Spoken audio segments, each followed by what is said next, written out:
চলো আজকে একটু চাম্পাহাটি বাচস্পতি জুয়েলার্স থেকে ঘুরে আসি। এখানে কি কি সোনার কালেকশন রয়েছে সেগুলো তো দেখতে পাবো। তো প্রথমেই এসেই দেখলাম কানের দুল, বিভিন্ন ধরনের কানের দুল রয়েছে, একদম ছোটোখাটোর মধ্যে ঘরে সবসময় যাতে পরা যায় তেমন একটাই দেখছিলাম আমি।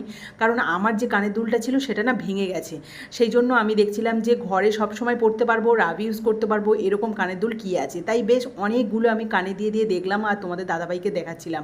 শেষে তোমাদের দাদাভাই এই কানের দুলটাই সিলেক্ট করে দিল। তো তোমাদের কেমন লাগলো অবশ্যই কিন্তু কমেন্টে জানিও। আর হ্যাঁ, এটা কিন্তু আমার আর একটা কানের দুল দিয়ে প্লাস আরও 9,000 টাকা মতো দিতে হয়েছিল, মানে এই দুলটার দাম পড়েছে 20,000 টাকা। আর এখানেই দেখো দাঁড়িয়ে আমি দুলটা পরবো বলেই ঠিক করেছি। কানে তো আমার কিছুই নেই, যেটা পরতাম সবসময় সেটাই ভেঙে গেছে, আর বাকি যেগুলো আছে সেগুলো না একদমই পরলে ভালো লাগে না, কমফোর্টেবলও নই। আর দেখবে যেসব কানের দুলের পিছনে গুঁজি দেওয়া থাকে না সেগুলো একদমই ভালো লাগে না, এটাও তাই গুঁজি দেওয়া রয়েছে, আমার পছন্দ হচ্ছিল না। তবে ওনারা বললো না পেঁয়াজ দেওয়া আছে, কোনো অসুবিধা হবে না। তো চলো ভিডিওটা কেমন লাগলো অবশ্যই কিন্তু কমেন্টে জানিও, আর ভালো লাগলে প্লিজ একটা লাইক।